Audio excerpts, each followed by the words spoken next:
우리가 부활에 관해서 이야기할 때 많은 사람들이 부활을 믿지 않습니다.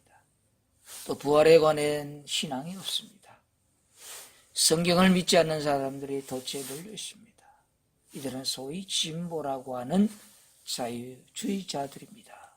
이들은 부활을 부인하기 위해서 성경을 신화로 말하기도 하고 여러 가지 이론을 내세우고 있습니다. 이와 같은 이론 가운데 하나가 허위설입니다. 두 번째는 묻어모인설입니다. 기절설입니다. 그러면 도적설과 신화설, 가현설, 환상설과 같은 것들이 있습니다. 이런 이론들은 의도적으로 예수님의 부활을 부정하기 위해서 만들어낸 하나의 거짓된 이론이고 괴계이고 술수에 불과한 것들입니다. 이들이 그토록 부활을 부정했던 이유가 있습니다. 그것은 다른 것이 아닙니다. 예수님의 부활을 부정함으로써 기독교 신앙을 파괴하기 위한 목적인 것입니다. 이들은 사탄이 넣어주는 악한 생각에 사로잡혀서 하나님의 교회를 무너뜨리기 위해서 혈안이 되어서 거짓 이론을 퍼뜨린 것입니다. 그렇지만 부활은 이들이 부정한다고 해서 부정되는 사건이 아닙니다. 또한 부활은 단순한 역사적인 사건으로 끝나는 것이 아닙니다. 온 우주와 인류 역사에서 매우 특별한 구속의 사건임이 명백합니다.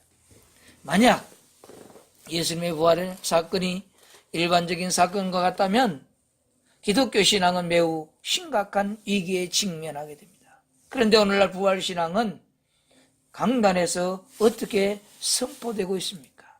오늘날 부활 신앙은 그저 부활절 행사 정도로 끝나버리고 맙니다. 이러한 오늘날 교회의 현실의 문제에 대해서 박영철 박사는 구멍난 복음을 기워라는 책에서 아주 날카롭게 지적을 하였습니다.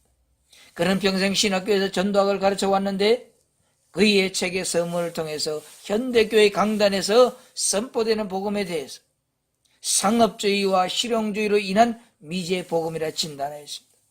이제 미제 복음은 짧은 시간 내에 효과를 내기 위해 인터탄트식으로 복음을 전했기 때문에 하나님의 말씀에 커다란 구명이 들려 있습니다.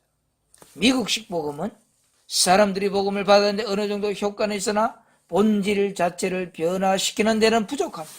이는 결국 교회가 점점 영적인 능력을 상실하게 만들었고 세상으로부터 손가락질과 권위가 추락되는 결과를 가져왔습니다. 이 책에서는 먼저 죄의 문제를 다룹니다. 사역자들은 복음을 전할 때 죄에 대한 정확한 내용을 전하지 않고 있다는 것입니다. 그저 윤리 도덕적으로만 설교하고 죄에 대한 개념이 모호합니다. 두 번째는 십자가의 대속의 문제입니다. 이 책에서 예수님께서 왜 이 세상에서 십자가에 못 박혀 죽으셔야 했는가에서 다루고 있습니다. 바로 이 문제는 근원적인 죄와 사망이 무엇인지 밝힙니다.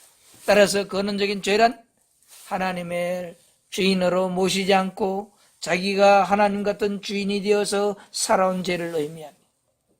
이 죄는 하나님과 같아지려고 하는 마귀가 지은 죄입니다. 마귀는 아담과 하와를 유혹해서 자기와 닮은 자를 만들어내었습니다. 이때부터 인간은 자기가 자기의 인생의 주인 되어서 자기의 욕망과 이기적인 삶을 살면서 온갖 죄를 다 저질렀습니다. 사사기 마지막 구절과 같이 사람이 각기 자기 소견대로 향하였다라고 말씀합니다. 이 죄악의 뿌리에서 자유로운 사람은 이 세상에 아무도 없습니다.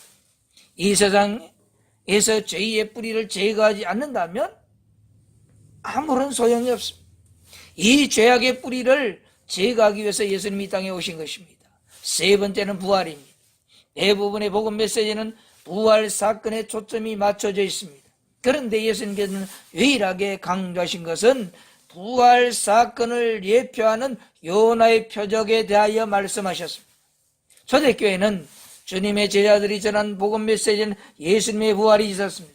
그래서 하나님께서는 모든 사람이 믿을 만한 증거로서 부활하신 것에 대해서 말씀해 주셨습니다.